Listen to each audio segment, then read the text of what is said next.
Today I want to talk about a lightweight Leathercraft toolkit, which allows me to do small Leathercraft projects when I'm in the woods. Now some of you might have seen my Mora fire steel loop and dangler video that I did about a month ago. This is essentially the same kit that I used in that video with a few extra items. Everything mentioned today will be linked in the description below. Let's get into it. Okay, so I'm going to start by covering a few items that don't actually fit in the kit itself. The first item I have here is an 18 by 12 inch cutting mat.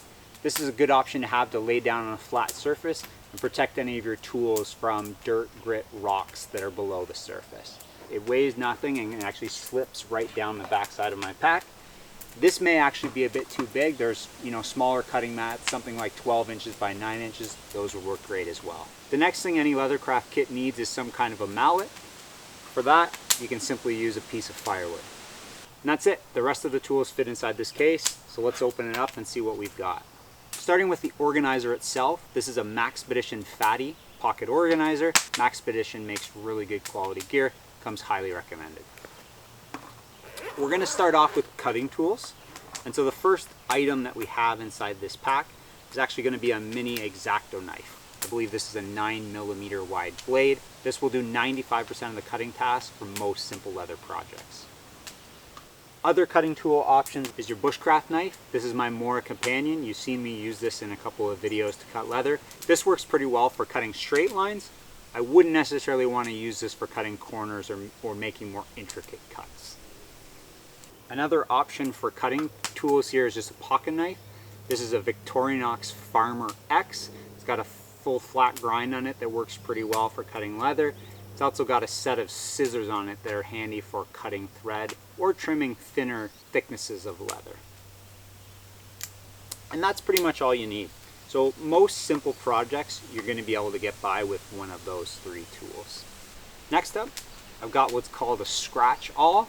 So this is simply a sharpened piece of steel that you can use to mark the surface on leather, and this will show you where you need to actually cut with your blade. Finally, I've got an Auden 6mm skiving knife.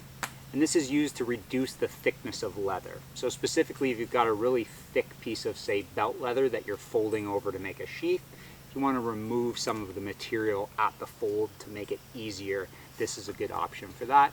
You can also use it to reduce the thickness on two edges you're bringing together if you're just trying to reduce bulk.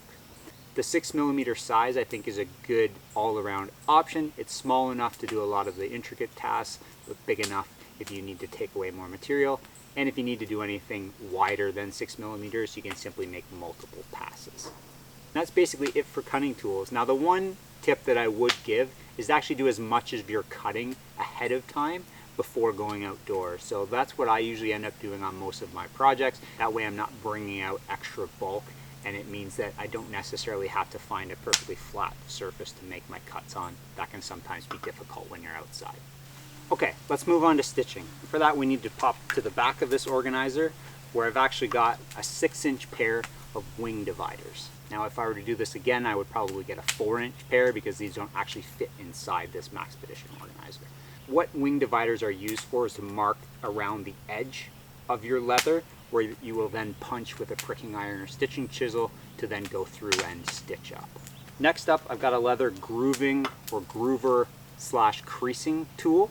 I primarily only use it for its grooving function. Around the edges where you're planning on stitching, the groover will actually remove a small piece of leather, allowing your stitching to sit flush or just below the surface of the leather.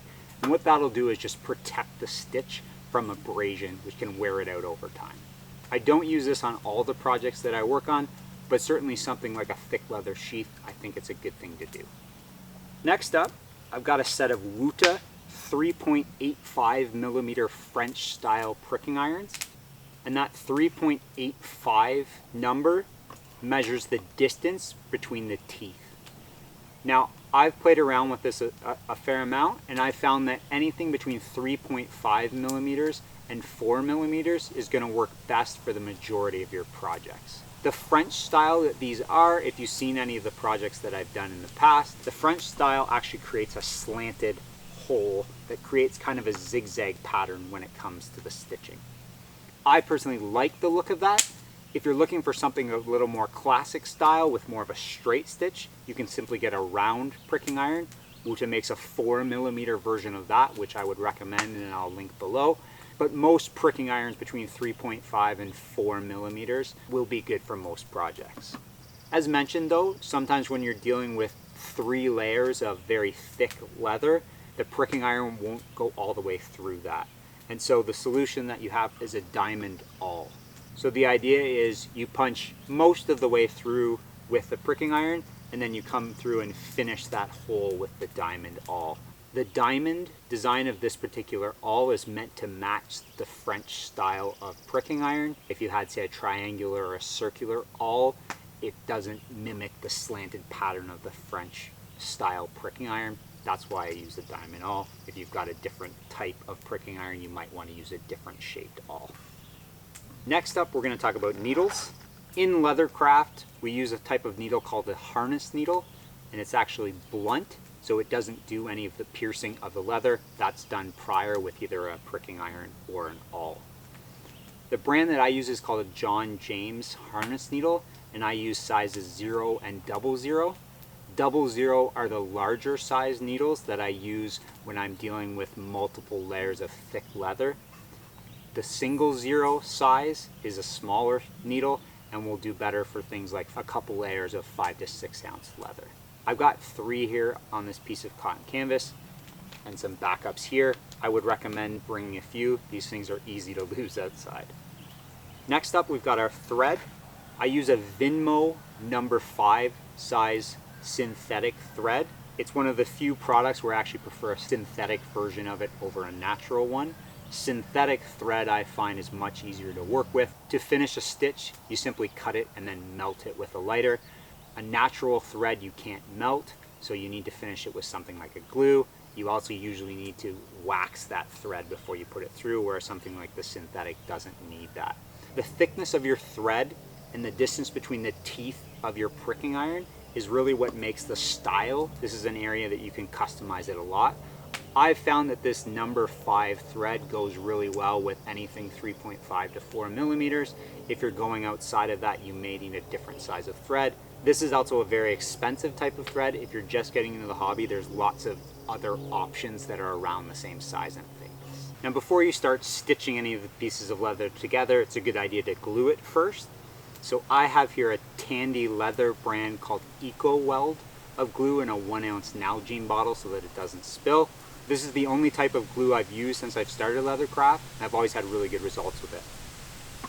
A final item that I suggest having is some binder clips. When you want to hold the 2 pieces together in order for the glue to set, a couple of binder clips work really well. I've used things like smaller clamps in the past, but those are obviously heavier, more expensive, and take up more space in the kit. So a couple binder clips I think are a good option to use instead.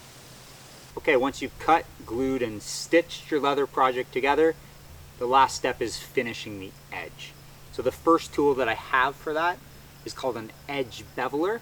This is a craft tool number 2, and I'll explain a little bit more about this in a second. But essentially what an edge beveler does is it takes off the sharp corner of that piece of leather. So if you've ever made something like a tent peg where you're going to be hammering in on, you'll know it's a good idea to bevel the top edge. So you just go around and take the sharp corner off the edge, so when you're hammering on it, the wood doesn't mushroom out. It's the same idea with leather. You want to take off that sharp edge, and that just reinforces it or makes a stronger, more complete edge, especially when you're burnishing it to finish. So again, I mentioned here I have a craft tool number 2. I find this actually a little bit big for most of the types of projects that I do. I think it takes off just a hair too much leather on the edges. I can work with it, but I would prefer a little bit less. Funny enough, I also have an Auden number 1 and 2 edge bevelers. Now the numbers don't necessarily correspond to the sizes. A number 2 Auden is not equivalent to a craft tool number 2. But I actually find those 2 sizes, the 1 and 2, to be too little by just a bit. So if I had to make a recommendation for one size of edge beveler, it would be an Auden number 3, and I'll include a link to that below. But since I already have 3 edge bevelers, I couldn't justify buying a 4th one. I had to make do with what I have. So the other item I have here is some wet dry sandpaper. I carry a 220 grit and a 400 grit. And this can be used to just reduce down 2 pieces of leather together that aren't exactly level, or to clean up any rough edges along the edge. In my experience, 400 grit is as far as you need to go for most outdoor projects. If you want a real mirror edge, you can certainly go to a higher grit. Okay, once you sand the edge of your leather with a piece of sandpaper, it's a pretty simple process to finish it. What I do is I take some water, I rub that on the edge, and then I burnish it with a piece of cotton canvas cloth. Once I've done that with the water, I'll take some beeswax, I'll rub that on the edge, and I'll burnish it again with the canvas cloth. I find that produces a good enough edge for most of the outdoor projects that I'm doing. The final things that I carry in this kit are related to hardware. So oftentimes I'll like to add some kind of a snap to the projects that I'm working on, whether it's a sheath or a dangler. And to do that, I carry a craft tool 1/8 inch hole punch. And this is the only size punch I need for the two types of snaps that I use.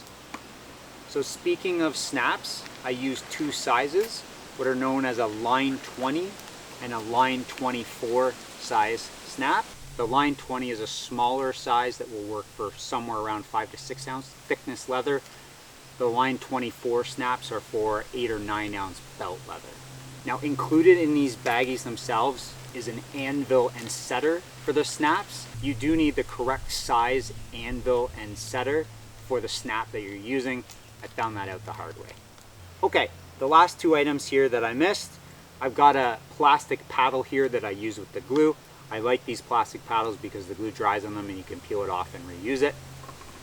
And then I've also got a piece of scrap thick veg tan leather that I use as a punch pad. So if I'm using my pricking irons or my hole punch, I don't necessarily want the teeth of this going into the cutting mat itself. I'll just place this piece of leather between it, and that protects the sharpness of these two tools. And that's it. You can see this kit is empty. You really don't need a ton of items to begin making cool, fun, simple leather projects. Thanks everyone for watching and supporting the channel so far. There'll be lots more videos coming out soon. Take care.